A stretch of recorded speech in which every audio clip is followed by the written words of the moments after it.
ว่าสิเมื่อบ้านก่อนเด้อเด้อมาเพื่อจะจ่ายเงินเด้อ ใครอีดอกพันถึงเลข3 ตัวอยู่เมื่อคืนนี่เพิ่นเฝ้ามาได้ดอกน้ำเงินก็ได้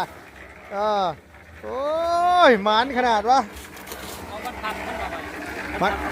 บานพับซื้อมาแล้วบานพับน้องซื้อมาแล้วเอามาให้เพิ่นเมื่อกี้บานพับกับสีท่าบานประตูแล้วซื้อมาแล้วโดยเพราะว่าทั้งอ้ายเพิ่นก็ถามอยู่ว่าสร้างเพิ่นมื้อใดสิมาเฮือนสาวกรุงมีเพิ่นซั่นว่าโอ้ยใจเย็นๆได้เด้อว่ะมาลุมเลยบ่บัดนี้มาลุมเลยบ่หรือว่าแยกกันเฮ็ดคือเก่าผมบ่ทันได้ลุมโดยต้องแยกกันอยู่เนาะโดยอ๋อเพราะว่าคณะสิลงมือเฮ็ดเลยเฮาสิ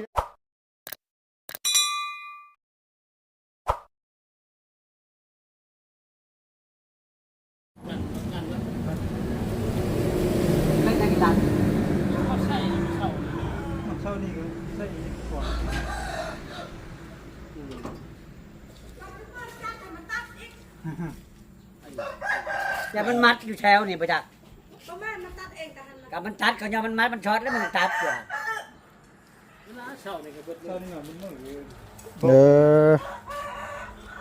ไพ่บ่ฟอบ่วะ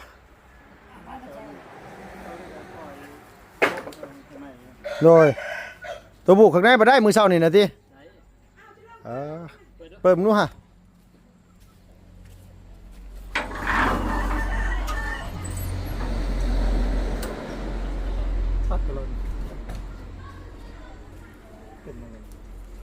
โดยมันมีปัญหาแล้วฝนตกเมื่อกี้นี่บ่จักแล้วมันเปียกในมึงนึงเนี่ยตัดนะอันสวิกนั่นน่ะมีแต่มาให้เราครึ่งไว้ครึ่งสวิกเนี่ยมันลง ผมซี่อยู่แล้วเนาะ หาหม่องมันอันนี้ฮะเฮาว่ามันบนไหนบนนึงแน่ๆแหละมันมีหม่องหัวแน่ๆแหละมันช็อตจักนี่เนาะ มันมีหม่องหัวได้มีหม่องช็อตมันก็เลยแบบว่ามันเปียกน้ำสินะเปียกน้ำแล้วมันก็เลยนี่เนาะ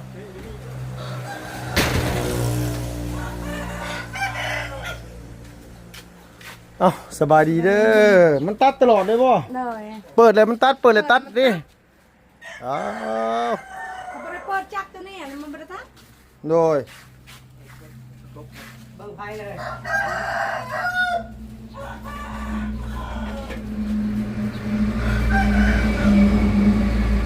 มั่งแล้วเนาะพี่น้องเลยทั้งอ้ายแล้วพอได้เปิดได้ เรียบร้อยเลยข้างในพี่น้องเนาะเดี๋ยวขออนุญาตเปิด ชื่อน้อยมันบ่พอร้ายตายช้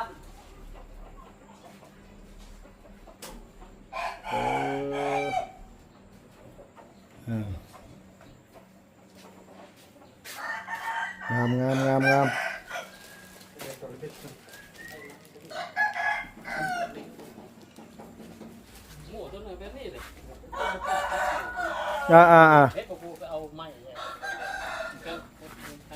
ลืมปกเว้นเนาะ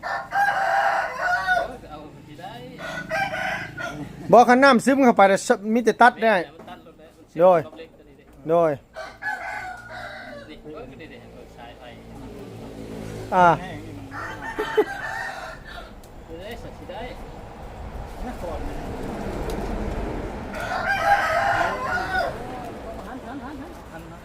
มีอย่างมันมีหม่องขาดบ่โดยอันต้นบิดมาดู เนี่ยมันเปียกนี่นะที่นะมันเปียกพร้อมเลยนะมันเปียกก็มันนี่แหละคันออกเลยก็เซ็ตไหมคันว่ามันมีเนี่ยหม่องเปียกมันช็อตมันตัดเลยได้ถามเราบ่มีบ่น่ะต้นบิดน่ะถามเราบ่มีบ่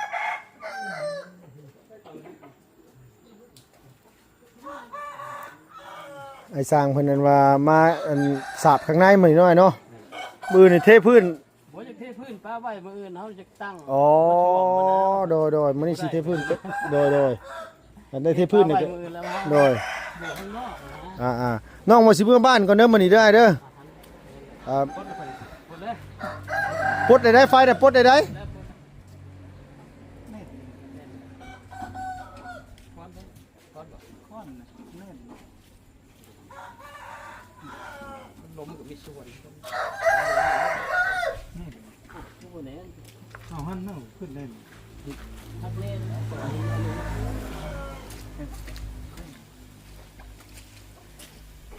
ไข่ออกมาเลยเฮาอ่ะ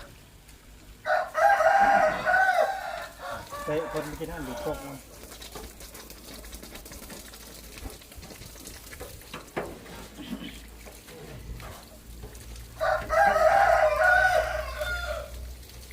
ผมไม่เจอกับเล็กนะฮะเตะดูด ว้าวไปก็แล้ว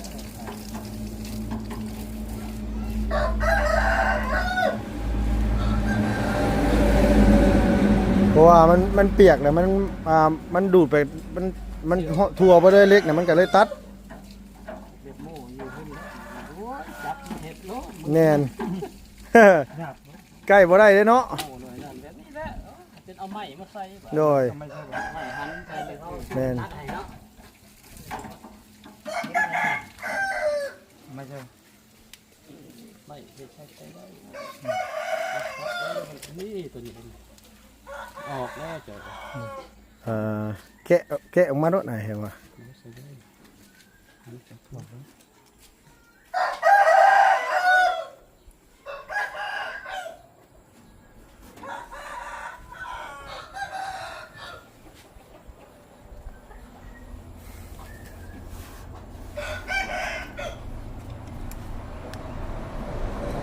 เอากระดาษก็ได้มาห้องอ่ะกระดาษเออย างเนาะนะจ้อย โดยยางก็ได้ ยางหัน ยางตัวมันบางๆเนี่ย ได้บ่ กำลังส่มมันว่าแนวโม่ปูนอยู่แล้วนี่ก็เฮ็ดต่อเลยแล้วว่าขึ้นสักกงมีนี่ไอ้ ปรับพื้นก็ได้เลย โดยให้สิจ้างเพิ่นปรับแล้ว ปรับ โดยเอาซื้อท่อน้ำมาได้มื้อนี้น่ะ นั่นแหละ ต้องไปซื้อท่อน้ำมาเรียบร้อยแต่มีแต่ว่าให้เราปรับ โดย มันจังที่นั่นแหละมันเปื้อนได้คันเฮา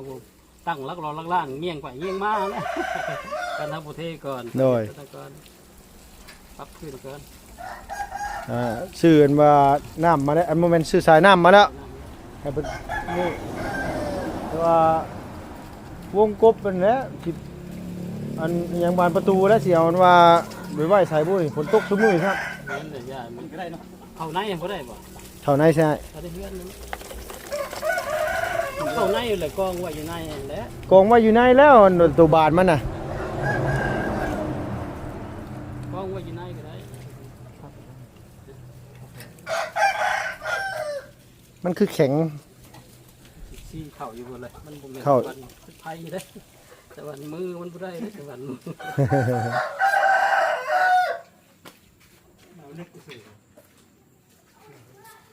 ปะบ่ได้ก็ได้นะจ่อยนะบ่ได้ก็ได้นะลองเสียบดูเปิดสวิตช์เอาจับผักได้จับพี่ได้ มันหมุนไปหมุนมากับตกถือกันนั่นกับแพงแล้วพี่มาไว้ทั้งนี้ก็ได้พี่มาตั้งพี่มาปั๊บไปพี่โดยโดยปลดเลยโดยนั่นแหละนิบชันไว้เฮ้ยแล้วเขาก็ปลด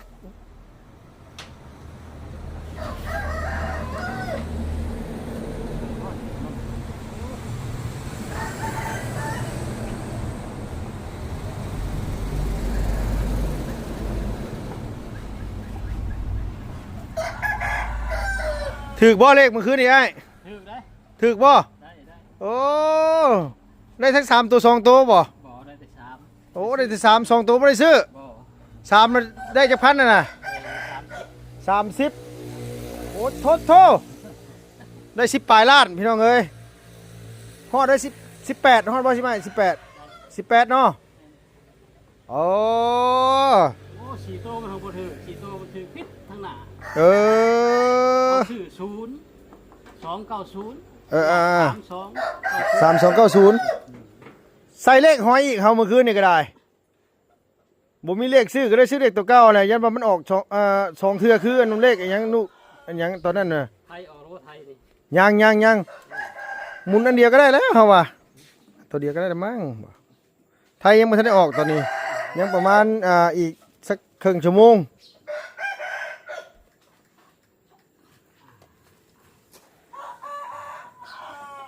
เอาเราไป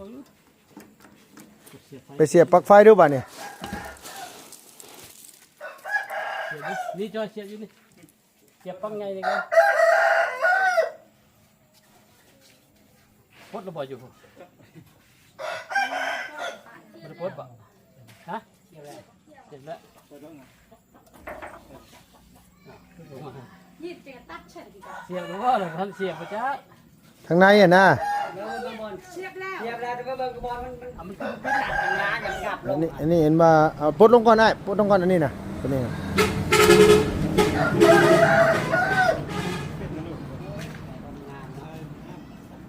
โอ้ยจะเป็นอะไรอยู่ เมื่อกี้นี่คือว่าอันนี้อยู่บ่นะเมื่อกี้ยังหมุนอยู่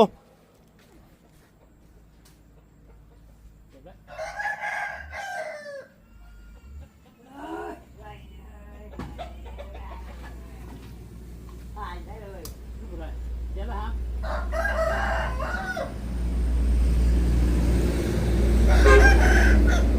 ไปมาจ้าผมก็สมองอยู่จ้ะ เด้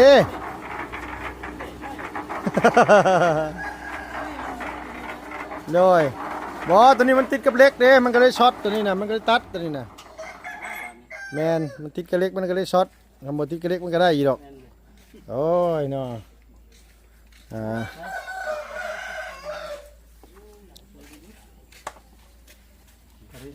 จะไปเห็ดอยู่หาจับเล็กตัวนี้ เข้ากี่เฮ่ดูได้หน่อยเนาะโอ้ย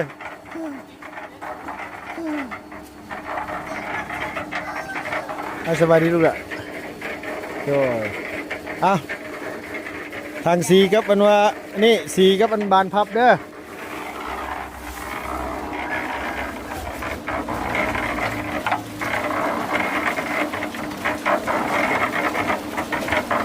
กำลังมูดปูนสิเทพื้นเนาะ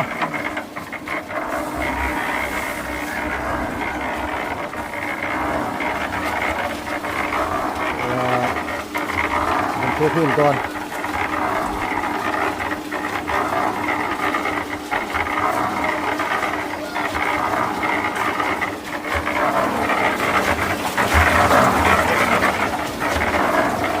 เข้าไปอาบ ไปเลยข่าวเร็วเฮ้ยข่าวอาบแล้วนะพอกตัวเด้จะได้ข่าวเด้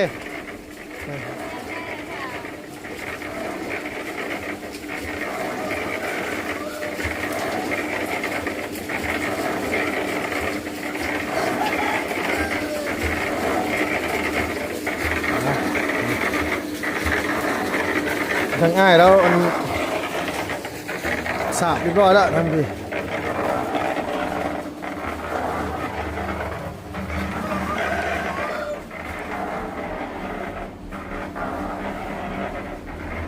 เนียนกิบไปเลยเนาะว้าว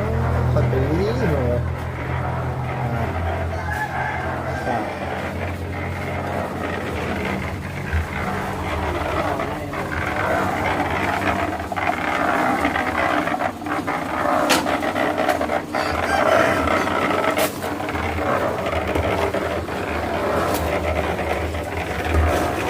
ว่าสิเมื่อบ้านก่อนเด้อเด้อมาพอได้จ่ายเงินเด้อ ใครอีดอกพันถึงเลข3ตัวอยู่เมื่อคืนนี่เพิ่นบ่เฝ้ามาได้ดอกน้ำเงินก็ได้โอ้ยหมานขนาดวะ เอาวันทันมันต่อไป บานพับซื้อมาแล้วบานพับน้องซื้อมาแล้วเอามาให้เพิ่นเมื่อกี้บานพับกับสีท่าบานประตูนั่นแหละซื้อมาแล้วโดยเพราะว่าทั้งอ้ายเพิ่นก็ถามอยู่ว่าสร้างเพิ่นมื้อใดสิมาเฮือนสาวกรุงมีเพิ่นซั่นว่าโอ้ยใจเย็นๆได้เด้อว่ะ มาลุยมาลุมเลยบ่บัดนี้มาลุมเลยบ่หรือว่าแยกกันเฮ็ดคือเก่าผมบ่ทันได้ลุมโดยต้องแยกกันอยู่เนาะ เคยนี่ได้ใครจะมา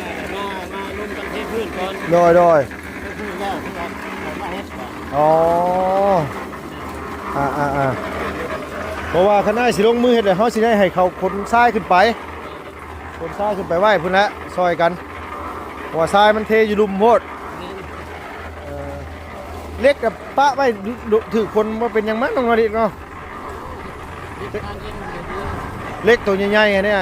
เล็ก10นั่นน่ะเอาปะไว้หั่นมันเหมาะยันว่ายันสิมาสิเทพื้นนี่เด้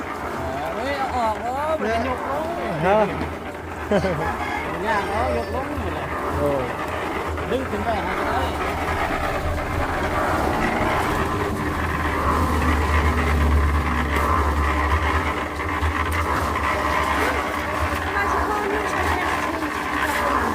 ฮะสังกะสี2แผ่นสังกะสีอันที่เรือนะบ่โหลดมันเรืออันซ้ำนี่มีว่ายัง2อันบ่สังกะสีโดยมีแต่ว่าไปเบิ่งเอาอันตัวซ้ำกันนี่นะ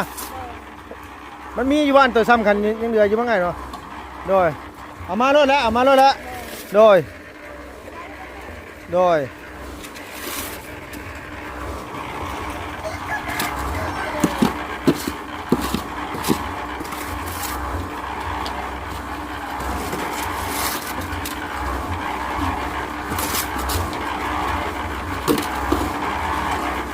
คักอยู่ได้นี่กันเนาะ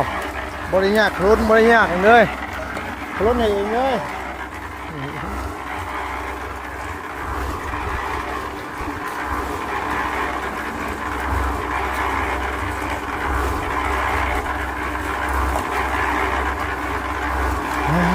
พี่น้องเลยนะมีแต่ว่าสิไปบอกกับเจ้าดึงเงินเด็กขึ้นก้อนซ้ายเอ้ยโดยมือประมาณ2-3 มื้อแหละจะได้กลับมากันนะครับโดยมืออื่นเขาซื้อสายยางมาแล้วเขาเจ้าไปเทน้ำเทในใส่ก่อนปรับพื้นใส่ก่อนว่ะโดยเป็นไงเขาเจ้าเตรียมไว้แล้วพี่น้องเลยเนาะแต่ว่าสิไปให้ทั้งอันว่าอันนี้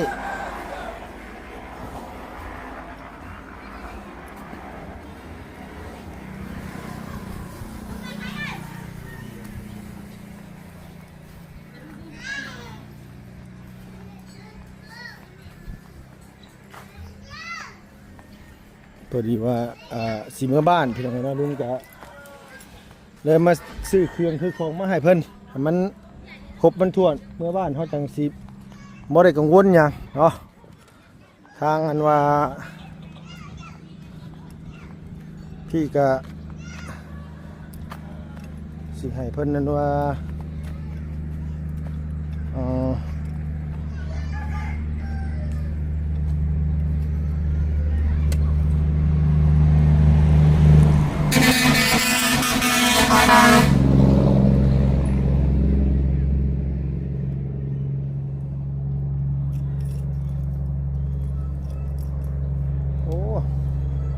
เป็นน้ำใส่แล้ว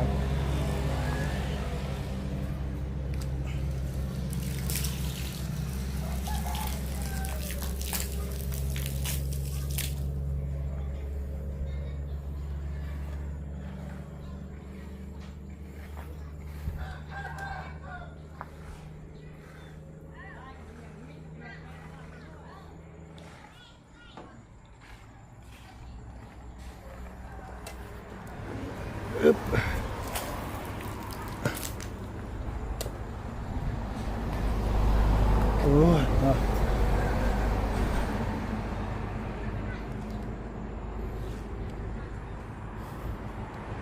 นี่แหละพี่น้องลุงใส่เพิ่นปั๊บแถวนี้แหละอันนี้ก็เป็นบานประตูนี่แต่ว่าถ้ามาเพิ่นสิปั๊บกับเพิ่นยุกลงไปทั้งลุมพุ่น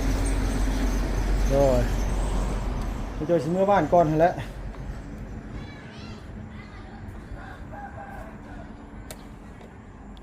ปูนก็บ่รู้ว่ามัน แข็งเบิดละบุปูนก็ได้ฮ่าเนาะโอเคพี่น้องเนาะสำหรับคลิปนี้ก็ขออนุญาตจบคลิปก่อนพี่น้องขอบคุณขอบคุณขอบใจพี่น้องในไลน์เนาะขอให้อยู่ดีมีแห้งพี่น้องอย่าเจ็บอย่าจนลำล่ำรวยๆสุขภาพพลานามัยแข็งแรงอายุมันขวัญยืนนะพี่น้องเด้อไปใส่มาใส่ก็ขอให้ตลอดปลอดภัยเนาะโอ้น้ำหางลิงมันคักเลยดิ